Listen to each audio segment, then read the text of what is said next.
ಇವಾಗಿಲ್ಲ ಹಾಕೊಂಡಿರೋ ಅಂಥ ಡ್ರೆಸ್ನ ಹೇಗೆ ಕಟಿಂಗ್ ಮಾಡಿ ಸ್ಟಿಚಿಂಗ್ ಮಾಡೋದು ಅಂತ ಅಂದ್ಬಿಟ್ಟು ತೋರಿಸ್ಕೊಡ್ತೀನಿ. ಸೊ ಕುಂಕುಮಕ್ಕೆ ಅಂತ ಕೊಟ್ಟಿರೋ ಅಂಥ ಬ್ಲೌಸ್ ಪೀಸಲ್ಲಿ ರೆಡಿ ಮಾಡಿರೋದು ಅಂದರೆ ನೀವು ನಂಬ್ತೀರಾ. ಸೊ ಬನ್ನಿ ಇವಾಗ ಅದನ್ನು ಹೇಗೆ ಕಟ್ ಮಾಡಿ ಸ್ಟಿಚ್ ಮಾಡಬೇಕು ಅಂತ ಅಂದ್ಬಿಟ್ಟು ನಾನು ಇವಾಗ ತೋರಿಸ್ಕೊಡ್ತೀನಿ. ಫಸ್ಟ್ ಈ ರೀತಿ ಬ್ಲೌಸ್ ಪೀಸ್ನ ಈಗ ನೋಡಿ ಈ ರೀತಿ ಒಂದು ಫೋಲ್ಡ್ ಮಾಡ್ಕೊಂಡಿದ್ದೀನಿ. ಹಾಗೆಯೇ ಇದನ್ನು 4 ಫೋಲ್ಡಿಂಗ್ನ ಮಾಡ್ಕೊಂಡು ನೋಡಿ ಈ ರೀತಿ ಒಂದು ಫೋಲ್ಡ್ ಮಾಡ್ಕೊಂಡಿದ್ದೀನಿ. ಅದನ್ನು ಈ ರೀತಿ ಮಧ್ಯಕ್ಕೆ ಫೋಲ್ಡ್ ಮಾಡಿ. ಸೊ ಮಧ್ಯಕ್ಕೆ ಫೋಲ್ಡ್ ಮಾಡಿದಾಗ ಏನಾಯಿತು, ಈ ರೀತಿ 4 ಫೋಲ್ಡ್ ಆಯಿತು ನೋಡಿ. ಹೀಗೆ ಓಪನ್ ಸೈಡ್ ಅನ್ನೋದು ಈ ಕಡೆ ಇದೆ, ಕ್ಲೋಸ್ ಅನ್ನೋದು ನಮ್ಮ ಕಡೆ ಇರಬೇಕು. ಆ ರೀತಿ ಇಲ್ಲಿ ಕೆಳಗಡೆ ಕೂಡ ಅಷ್ಟೇ ನೋಡಿ, ಓಪನ್ ಇರೋದು ಈ ಕಡೆ ಬಿಟ್ಬಿಡಿ. ಹಾಗೆಯೇ ಕ್ಲೋಸ್ ಅನ್ನೋದು ಆ ಕಡೆ ಸೈಡ್ ಇರಬೇಕು. ಆ ರೀತಿ ನೋಡಿ, ಅಲ್ಲಿ ಓಪನ್ ಇಲ್ಲ ಯಾವುದೇ ರೀತಿ. ಆ ರೀತಿ ಇಟ್ಕೊಳ್ಳಿ. ಆ ರೀತಿ ಇಟ್ಕೊಂಡಾದಮೇಲೆ ನಿಮ್ಮ ಮಗಳದ್ದು ಇಲ್ಲ ನಿಮ್ಮ ಮಕ್ಕಳದ್ದು ಅಳತೆ ಟಾಪ್ ಯಾವುದಿದೆ, ಸೊ ಇದು ಬಂದು 1 ಮೀಟರ್ ಬಟ್ಟೆ ಆಗಿರುತ್ತೆ. ನಿಮಗೆ ದೊಡ್ಡದಾಗಬೇಕು ಅಂದರು ನಾನು ಈ ರೀತಿ ಸ್ಲೀವ್ಲೆಸ್ ಇರೋದನ್ನು ತಗೊಂಡಿದ್ದೀನಿ. ಸ್ಲೀವ್ಲೆಸ್ ಇರೋದನ್ನೇ ತಗೊಳ್ಳಿ. ಸ್ಲೀವ್ಲೆಸ್ ಇರೋದನ್ನು ತಗೊಂಡು ಈ ರೀತಿ ನೀಟಾಗಿ ಮೇಲ್ಗಡೆ ಇಟ್ಕೊಳ್ಳಿ. ಮೇಲ್ಗಡೆ ಇಟ್ಕೊಂಡು ನೆಕ್ ಡೀಪ್ ಎಷ್ಟು ಬೇಕು ಅಷ್ಟಕ್ಕೆ ಕರೆಕ್ಟಾಗಿ ಕಟಿಂಗ್ ಮಾಡ್ಕೊಳ್ಳಿ. ನೋಡಿ ನಾನು ಇವಾಗ ತೋರಿಸ್ತೀನಿ ಹೇಗೆ ಅಂತ ಅಂದ್ಬಿಟ್ಟು. ನೆಕ್ ಡೀಪ್ ಅಂತಂದರೆ ಫ್ರಂಟಲ್ಲಿ ಒಂದು 3 ಇಂಚಷ್ಟು ಸಾಕಾಗುತ್ತೆ. ಯಾಕಂತಂದರೆ ನಮಗೆ ಸ್ವಲ್ಪ ನೆಕ್ ಇನ್ನೂ ಸ್ವಲ್ಪ ದಪ್ಪ ಇದ್ದಾರೆ ನಿಮ್ಮ ಮಕ್ಕಳು ಅಂತಂದರೆ ಒಂದು 4 ಇಂಚ್ ಇಟ್ಕೊಳ್ಳಿ. ನೀವು ಫ್ರಂಟು ಮತ್ತು ಬ್ಯಾಕು 2 ಸೈಡ್ ಕೂಡ ಒಂದೇ ರೀತಿ ಬರಬೇಕು. ಡೀಪ್ ಎಷ್ಟು ಅಗಲ ಇದೆ ಅಷ್ಟು ಅಗಲ. ಅದಾದಮೇಲೆ ಲೆಂತ್ ಎಷ್ಟಿರುತ್ತೆ ಅದಕ್ಕಿಂತ 1-2 ಇಂಚು ಉದ್ದ ತಗೊಳ್ಳಿ. ಸ್ಲೀವ್ಸಲ್ಲೇನು ಬೇಡ, ಇದು ಒಂದು 6 ಇಂಚಿದೆ. ನಿಮಗೆ ಇನ್ನೂ ಜಾಸ್ತಿ ಬೇಕು ಅಂತಂದರೆ ಜಾಸ್ತಿ ಕೂಡ ಇಲ್ಲಿ ಇಟ್ಕೋಬೋದು. ನೀವು 10 ಇಂಚ್ವರೆಗೂ ಕೂಡ ಇಟ್ಕೋಬೋದು. ನಿಮಗೆ ಪೀಸ್ ಜಾಸ್ತಿ ಇತ್ತು ಅಂತಂದರೆ 10 ಇಂಚ್ವರೆಗೂ ಕೂಡ ಇಟ್ಕೊಳ್ಳಿ.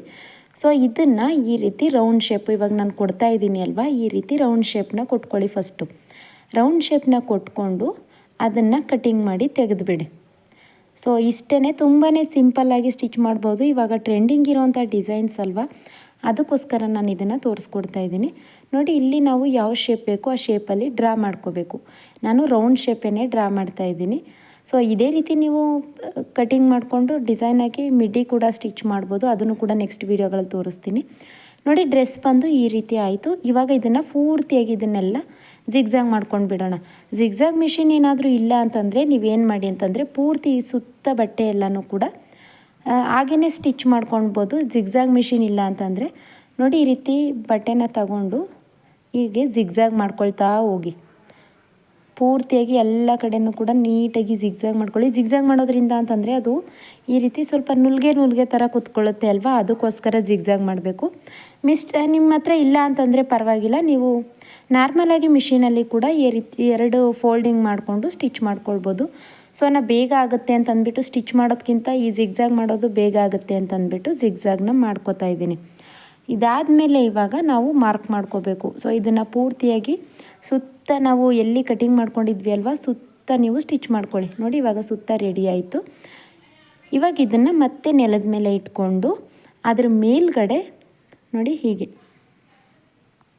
ಸ್ಟ್ರೈಟನ್ನೇ ಇಟ್ಕೊಳ್ಳಿ. ಅದನ್ನೇನು ಉಲ್ಟಾ ಇಟ್ಕೊಳ್ಳೋ ಅಂಥ ಅವಶ್ಯಕತೆ ಇಲ್ಲ. ಸ್ಟ್ರೈಟೇ ಇಟ್ಕೊಂಡ್ರೂ ಕೂಡ ನಡೆಯುತ್ತೆ.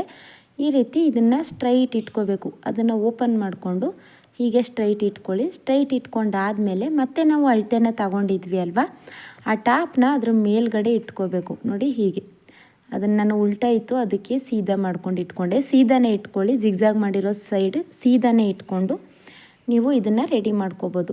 ಇವಾಗ ಮತ್ತೆ ಇದನ್ನು ಇದ್ರ ಮೇಲ್ಗಡೆ ಇಟ್ಕೊಳ್ಳಿ. ಇಟ್ಕೊಂಡಾದಮೇಲೆ ಅದು ಎಷ್ಟು ಅಳತೆಯಾಗಿದೆ, ಅದೇನಾದರೂ ನಿಮ್ಮ ಮಕ್ಕಳಿಗೆ ಲೂಸ್ ಆಗಿತ್ತು ಅಂತಂದರೆ ಲೂಸ್ ಆಗಿಡಿ, ಇಲ್ಲಾಂತಂದರೆ ಟೈಟಾಗಿ.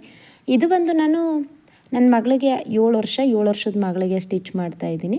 ಸೊ ನಿಮ್ಮ ಮಕ್ಕಳಿಗೆ ನೀವು ಎಷ್ಟು ವರ್ಷ ಅದ್ರ ಮೇಲೆ ಡಿಪೆಂಡ್ ಆಗುತ್ತೆ. ಅದು ಅಳತೆಯನ್ನೇ ಈ ರೀತಿ ಇಟ್ಕೊಳ್ಳಿ. ಎಷ್ಟೇ ವರ್ಷ ಆದರೂ ಸೇಮ್ ಅಳತೆ ಸೇಮ್ ಮೆಜರ್ಮೆಂಟೇ ಈ ರೀತಿ ಇರುತ್ತೆ ಅಲ್ವಾ. ನೋಡಿ ಕೆಳಗಡೆ ಪಾರ್ಟ್ನ ಈ ರೀತಿ ಬಿಟ್ಬಿಡಿ. ಅದೇನು ಲೆಂತ್ ಜಾಸ್ತಿ ಆಗೋದಿಲ್ಲ, ತಲೆ ಕೆಡಿಸ್ಕೋಬೇಡಿ. ಆ ಕಡೆ ನಾನು 1 ಇಂಚು, ಈ ಕಡೆ 1 ಇಂಚಷ್ಟು ಬಿಟ್ಟು ಸ್ವಲ್ಪ ಲೂಸಾಗಿರಲಿ ಮಕ್ಕಳಿಗೆ ಹಾಕೊಳ್ಳೋದಕ್ಕೆ ಅಂತ ಅಂದ್ಬಿಟ್ಟು ಇಡ್ತಾಯಿದ್ದೀನಿ. ಕೆಳಗಡೆಯನ್ನು ನೀವು ಸ್ಟಿಚ್ ಮಾಡೋದು ಬೇಡ. ನಾವು ಇವಾಗ ಮಾರ್ಕ್ ಮಾಡ್ಕೊಂಡ್ವಿ ಅಲ್ವಾ, ಅದ್ರ ಮೇಲೆ ಸ್ಟಿಚ್ ಹಾಕಿ ಅಷ್ಟೇ. ನಾನು ಸ್ಟಿಚಿಂಗ್ದ ತೋರಿಸ್ತಾ ಇಲ್ಲ, ಅದ್ರ ಮೇಲ್ಗಡೆ ಸ್ಟಿಚ್ ಹಾಕಿ. ಗೊತ್ತಾಯ್ತಲ್ವ, ಅದು ಮೇಲ್ಗಡೆಗೂ ಸ್ಟಿಚ್ ಮಾಡಬೇಡಿ. ನಾವು ಎಲ್ಲಿ ಗೀಟು ಹಾಕಿದ್ದೀವಿ, ಲೈನ್ ಎಲ್ಲ ಹಾಕಿದ್ದೀವಿ ಅಲ್ಲಿಗೆ ಮಾತ್ರ ಸ್ಟಿಚ್ ಹಾಕೊಳ್ಳಿ ಸಾಕು. ಇದಾದಮೇಲೆ ನೆಕ್ ಹತ್ರ ನಮಗೆ ಉಳ್ಕೊಳ್ಳುತ್ತೆ ಅಲ್ವಾ, ಅಲ್ಲಿ ನೀವು ಗೋಲ್ಡ್ ಕಲರ್ ಆದರೂ ಹಾಕೋಬೋದು. ನಾನು ವೈಟ್ ಕಲರಲ್ಲಿ ಹಾಕ್ತಾಯಿದ್ದೀನಿ. ಸೊ ನಿಮಗೆ ಬೇಕು ಅಂತಂದರೆ ನೀವು ಗೋಲ್ಡ್ ಕಲರಾದರೂ ಹಾಕೋಬೋದು. ಅದರಲ್ಲಿ ಈ ರೀತಿ ಥ್ರೆಡ್ ಪೈಪಿಂಗ್ನ ಕೊಡ್ತಾ ಹೋಗಿ. ನೋಡಿ ಪೂರ್ತಿಯಾಗಿ ಸುತ್ತ ಈ ರೀತಿ ಇಟ್ಕೊಂಡು ನಾವು ಕಟಿಂಗ್ ಮಾಡಿದ್ದೀವಿ ಅಲ್ವಾ, ಅದ್ರ ಸುತ್ತ ಥ್ರೆಡ್ ಪೈಪಿಂಗ್ನ ಕೊಡ್ತಾ ಹೋಗಿ.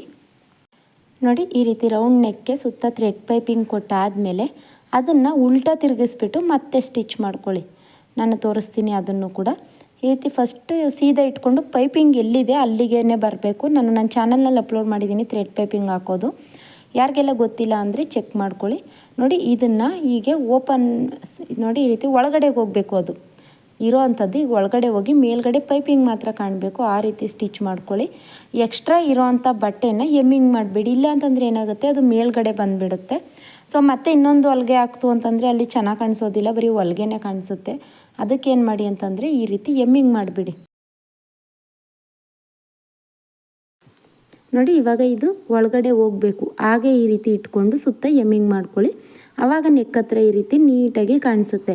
ನೋಡಿ ಸೈಡಲ್ಲಿ ನಾನು ಸ್ಟಿಚ್ ಕೂಡ ಹಾಕ್ಕೊಂಡಿದ್ದೀನಿ ಅಲ್ವಾ, ಅದೇ ರೀತಿ ಸ್ಟಿಚ್ ಹಾಕ್ಕೊಳ್ಳಿ. ಇದೆಲ್ಲ ಆದಮೇಲೆ ಇವಾಗ ಆ ಕಡೆ ಈ ಕಡೆ ಹೀಗೆ ಕೂಡ ನೀವು ವೇರ್ ಮಾಡಿಸ್ಬೋದು. ಹೀಗೆ ವೇರ್ ಮಾಡಿದ್ರು ಕೂಡ ತುಂಬಾ ಚೆನ್ನಾಗಿರುತ್ತೆ.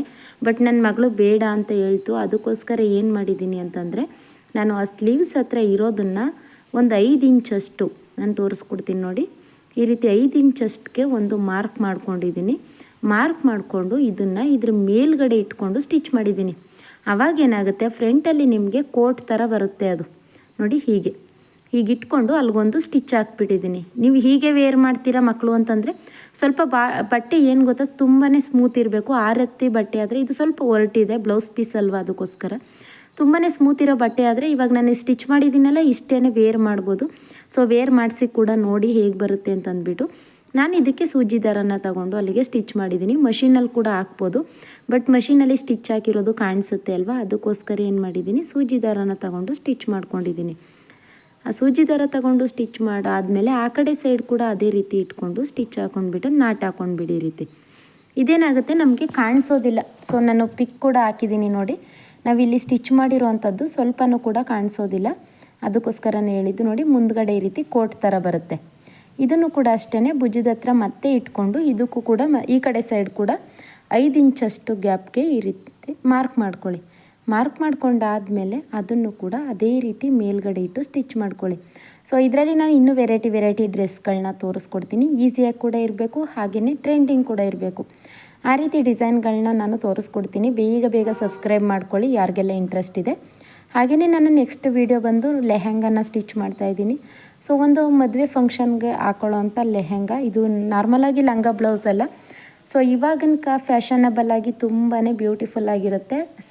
ಅದನ್ನು ಸೀರೆನ ಬುಕ್ ಮಾಡಿಬಿಟ್ಟು ನಾನು ಲೆಹೆಂಗಾನ ಸ್ಟಿಚ್ ಮಾಡ್ತಾ ಇರೋದು. ಕ್ಯಾನ್ ಎಲ್ಲ ಹಾಕ್ಬಿಟ್ಟು ಸ್ಟಿಚ್ ಮಾಡಿ ತೋರಿಸ್ತೀನಿ. ಅದನ್ನು ಕೂಡ ಹೇಗೆ ಯೂಸ್ ಮಾಡೋದು ಅಂತಂದ್ಬಿಟ್ಟು ಇದನ್ನು ವೇರ್ ಮಾಡಿಸಿ ಕೂಡ ತೋರಿಸ್ತೀನಿ ನೋಡಿ ಹೇಗೆ ಬಂದಿದೆ ಅಂತಂದ್ಬಿಟ್ಟು. ನೋಡಿ ಸೈಡಲ್ಲಿ ಕೂಡ ಈ ರೀತಿ ಅದನ್ನು ಓಪನ್ ಕೂಡ ಬಿಟ್ಕೋಬೋದು, ಇಲ್ಲ ಅಂತಂದರೆ ಈ ರೀತಿ ಕೋಟ್ ಥರ ಕೂಡ ಹಾಕೋಬೋದು. ಸೊ ನೋಡಿ ಹಾಕೊಂಡ್ಮೇಲೆ ಎಷ್ಟು ಬ್ಯೂಟಿಫುಲ್ ಆಗಿ ಬಂದಿದೆ ಅಲ್ವಾ. ಸೊ ವಿಡಿಯೋ ಹೆಲ್ಪ್ ಆಯಿತು ಅಂದರೆ ವಿಡಿಯೋಗೆ ಲೈಕ್ ಮಾಡಿ. ಹಾಗೆ ನೀವು ಹೊಸ್ದಾಗಿ ನನ್ನ ಚಾನಲ್ನ ನೋಡ್ತಾ ಇದ್ದೀರಾ ಅಂತಂದರೆ ಚಾನಲ್ಗೆ ಸಬ್ಸ್ಕ್ರೈಬ್ ಮಾಡ್ಕೊಳ್ಳಿ. ಇದರಲ್ಲಿ ನಿಮಗೆ ಯಾವ ರೀತಿ ಡಿಸೈನ್ ಬೇಕೋ ಅದನ್ನು ನೀವು ಟರ್ನ್ ಮಾಡ್ಕೋಬೋದು. Thank you.